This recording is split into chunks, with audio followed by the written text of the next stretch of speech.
Dans Salut Roger, nous offrons une oreille tout attentive aux problèmes des téléspectateurs. Cette fois, on a demandé à Roger comment suspendre quelque chose à un mur creux. Mais pour commencer, qu'est-ce qu'un mur creux? Eh bien, on peut le comprendre au sens littéral. Un mur avec une cavité à l'arrière.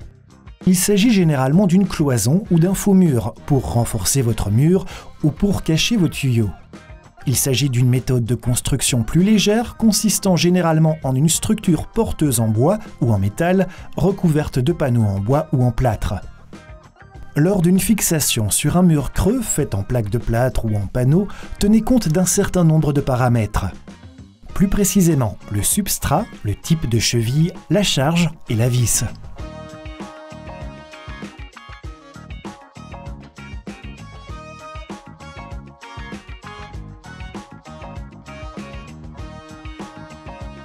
Si le mur creux est revêtu d'un panneau de bois tel que de l'OSB, il suffit souvent de visser. Pour un élément plus lourd, il est préférable d'opter pour une fixation plus solide, comme des chevilles à bascule pour mur creux. Elles s'accrochent à l'arrière du mur et peuvent donc résister à une charge beaucoup plus importante. Pour une paroi en plaque de plâtre, prenez des chevilles adaptées car ce matériau est beaucoup plus fragile.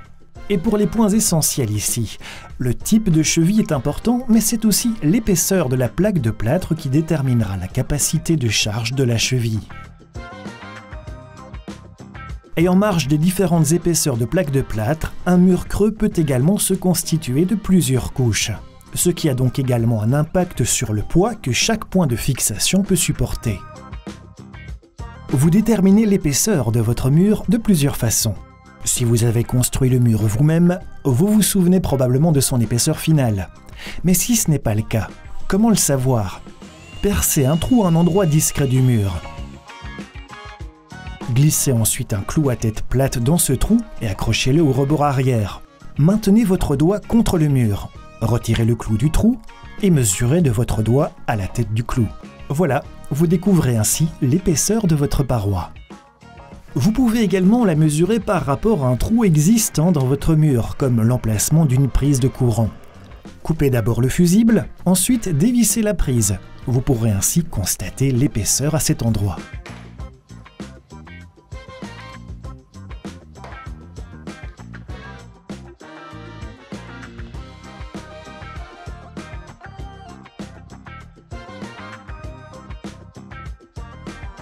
Le poids de l'objet à suspendre, voilà le facteur suivant qui détermine le type de fixation adapté.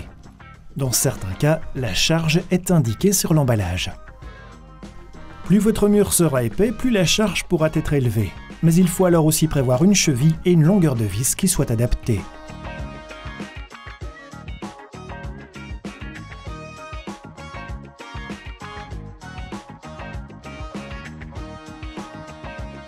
Une cheville universelle peut s'employer pour de nombreuses choses, et donc également pour les murs creux. Toutefois, dans la plupart des cas, il est conseillé d'opter pour un type de cheville adapté au mur creux, car cela affecte également sa capacité de charge. Une cheville à visser, par exemple, propose une bonne adhérence, mais supporte moins de charge qu'une cheville à bascule.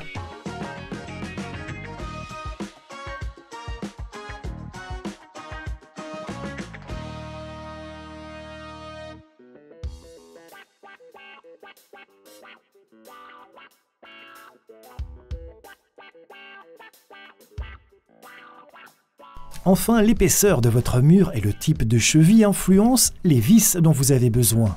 Vous trouverez davantage d'instructions sur la fiche technique ou l'emballage des chevilles, ou sur les chevilles elles-mêmes. Vous saurez donc déjà quelle épaisseur de vis est recommandée. La longueur de la cheville se détermine par l'épaisseur du mur. Mais pour la longueur de la vis, là, vous devez évidemment rajouter l'épaisseur du support de fixation ou encore de l'objet. Parce que la vis doit être plus longue que l'objet ou le support, plus encore la cheville.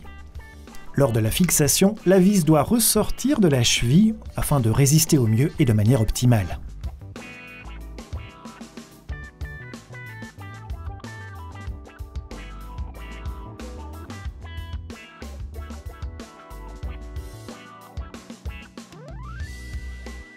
Passons à des exemples concrets. Nous commençons par une cheville à visser, conçue pour les plaques de plâtre. On va s'en servir pour suspendre une étagère. Notre mur ici dispose d'une épaisseur de 12,5 mm. La fiche technique montre que cette cheville pour plaque de plâtre peut supporter jusque 10 kg par point d'ancrage pour cette épaisseur de mur, ce qui sera certainement suffisant pour cette étagère. Si ce mur se constitue de 2 couches, on remarque qu'avec cette cheville, nous pourrions même suspendre des éléments jusque 20 kg. Pour ce type de cheville, inutile de prépercer.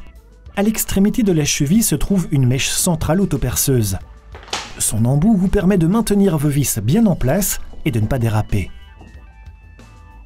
Indiquez l'emplacement de vos points de fixation sur le mur.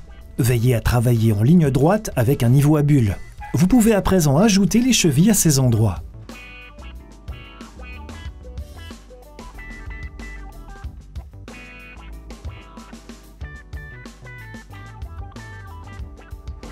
Vous pouvez manipuler un tournevis ou une perceuse avec un embout cruciforme. Cela vous permettra de visser la cheville directement dans la plaque de plâtre.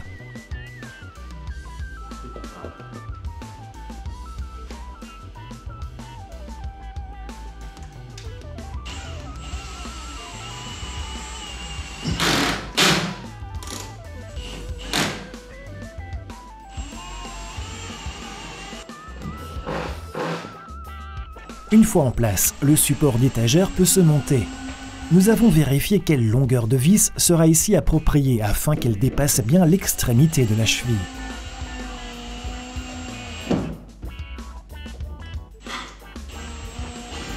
En vissant la cheville, vous verrez que la mèche centrale tombera, devenue obsolète une fois la cheville dans le mur. Lorsque les supports sont insérés, vous pouvez fixer l'étagère sur laquelle des livres seront rangés. Et nous avons prévu une certaine marge en ce qui concerne la capacité de charge de cette fixation. Ceci afin de supporter d'autres objets ultérieurement.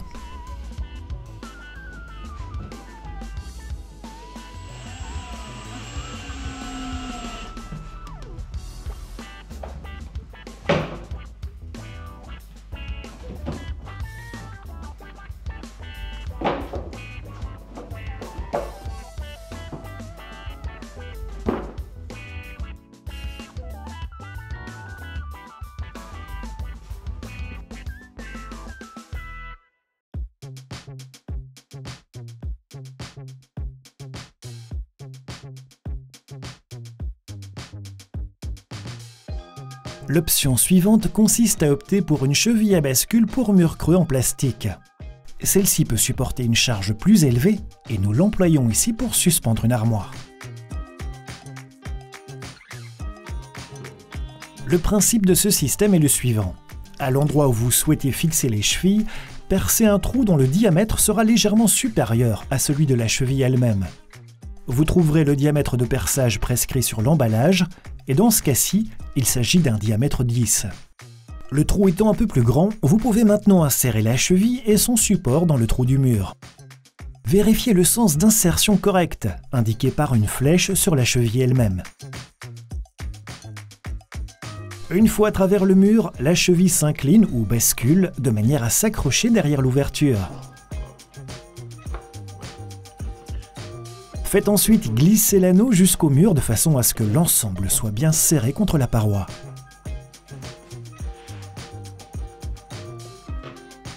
Le support en plastique se retrouve maintenant superflu et vous pouvez le découper à la taille voulue.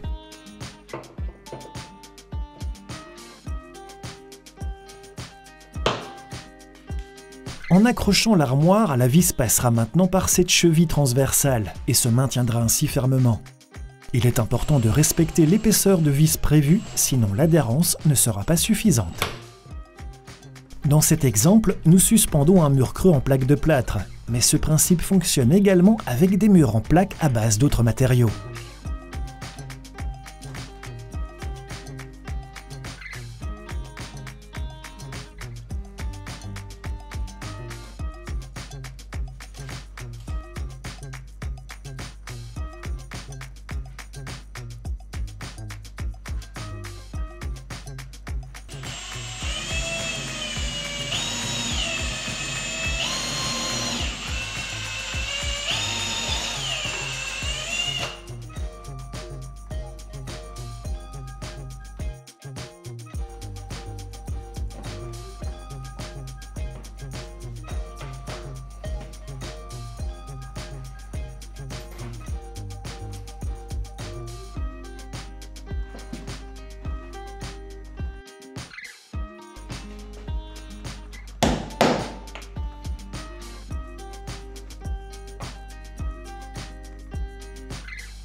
Pour monter un support de télévision, nous passons par une troisième option, à savoir une cheville en métal pour mur creux. Elle peut en effet supporter un poids plus important qu'une cheville pour plaque de plâtre, mais sera aussi légèrement plus chère. Cette version métallique est disponible pour les murs de 3 à 50 mm d'épaisseur et présente l'avantage, grâce au filetage métrique intégré, de pouvoir retirer et revisser facilement la vis. Ce qui peut être utile lorsque, par exemple, vous souhaitez accrocher un nouvel objet au même endroit.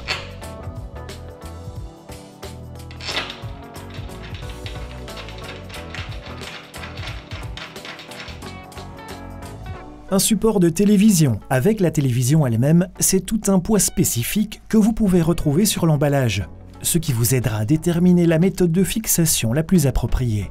Veillez à ce que le support soit bien droit avant d'indiquer les trous de fixation.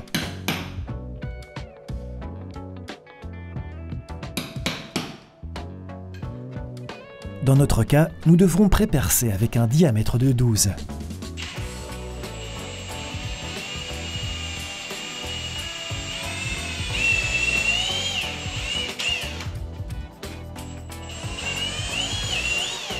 La cheville s'insère ensuite dans le trou et une paire de pinces spéciales est employée pour resserrer le tout. En resserrant la vis avec cette pince, les bras s'écartent derrière la plaque et la cheville métallique se maintient au mur. C'est qu'en répartissant les forces sur une surface plus large, le risque de déchirer la fixation se réduit. Et si vous n'avez pas de pince, vous pouvez aussi opter pour un tournevis ou une visseuse comme alternative.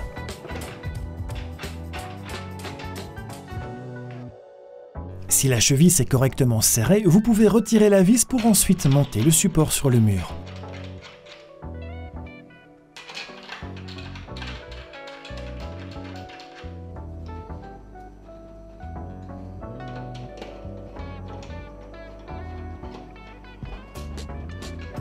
Fixez ensuite la deuxième partie de la fixation au téléviseur de façon à ce qu'il puisse s'accrocher sur le support. Et de cette façon, vous serez sûr d'obtenir une suspension solide et sûre.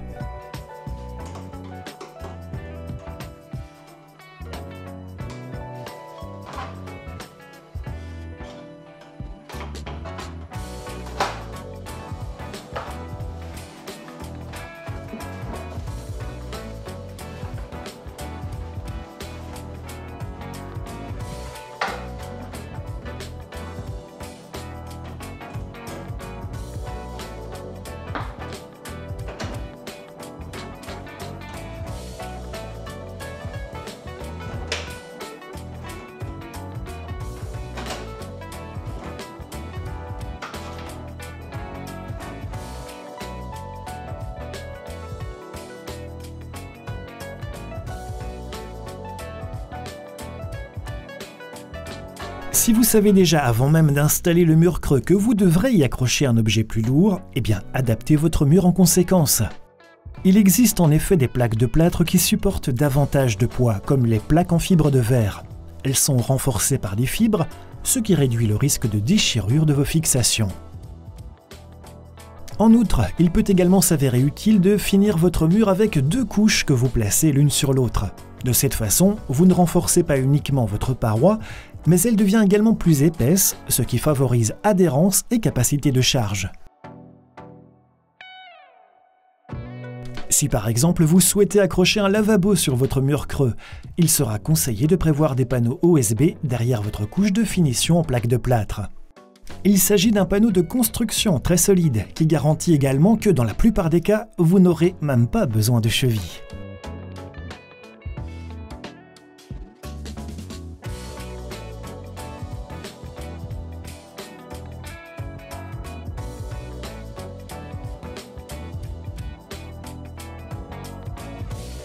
Si une couche supplémentaire complète n'est pas possible, vous pourriez prévoir une poutre supplémentaire dans l'armature de votre structure, aux endroits où viendront les fixations.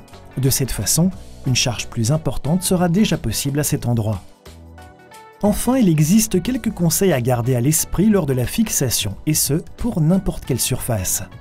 Un trou de perçage correct vous assure une meilleure adhérence. Il faut donc toujours pré-percer avec un diamètre approprié pour que l'ouverture ne soit pas trop large. Il existe un certain nombre d'astuces pour garder net le trou foré. Coller du ruban adhésif à l'endroit où percer de cette façon, il y a moins de chances de déraper avec la perceuse. Ajoutez un ruban indicatif sur la mèche en fonction de la longueur de votre cheville, ce qui vous empêchera de forer trop profondément et de cogner le mur avec la tête de forage.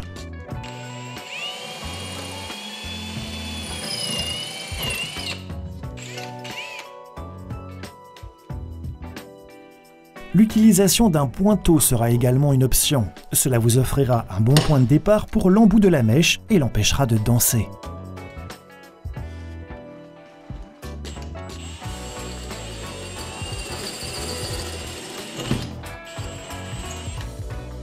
Un trou plus étroit ne sera utile que si vous prévoyez une cheville adaptée à cet effet. Pour créer une résistance suffisante dans le trou et empêcher la cheville de tourner, optez pour une cheville avec un collier aileron. Des crochets permettront à la cheville de bien s'agripper dans le mur lors du vissage pour une adhérence optimale.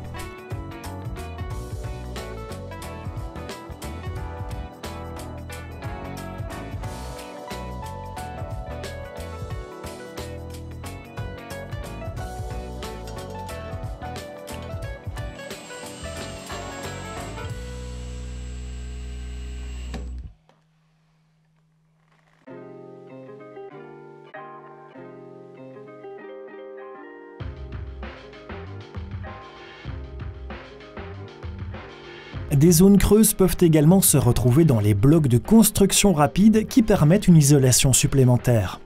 C'est pourquoi il est recommandé d'employer des chevilles adaptées lors de la fixation de blocs de construction rapide, en particulier lorsqu'il s'agit d'une charge plus lourde. Assurez-vous de percer un trou correct en manipulant un forêt à pierre reconnaissable à sa tête émoussée avec des ailes, et en perçant avec le mode de coupe du forêt. Si vous préférez la fonction marteau, le trou sera plus rugueux et votre cheville n'adhérera pas aussi bien. Percez à grande vitesse pour obtenir un trou bien net et serré.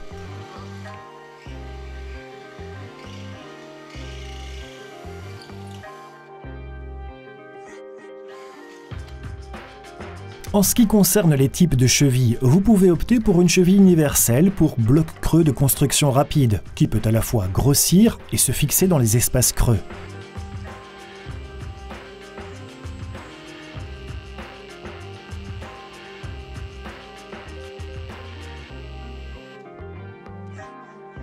Pour une charge plus lourde, une cheville de construction ou un ancrage adapté avec par exemple un ancrage chimique sera plus approprié. Et pour davantage d'informations sur le sujet, n'oublie pas de consulter l'épisode de Dr Matos consacré aux chevilles. Et vous alors, avez-vous un problème pour lequel Roger pourrait peut-être vous venir en aide? Alors envoyez un courriel à roger@debit.be.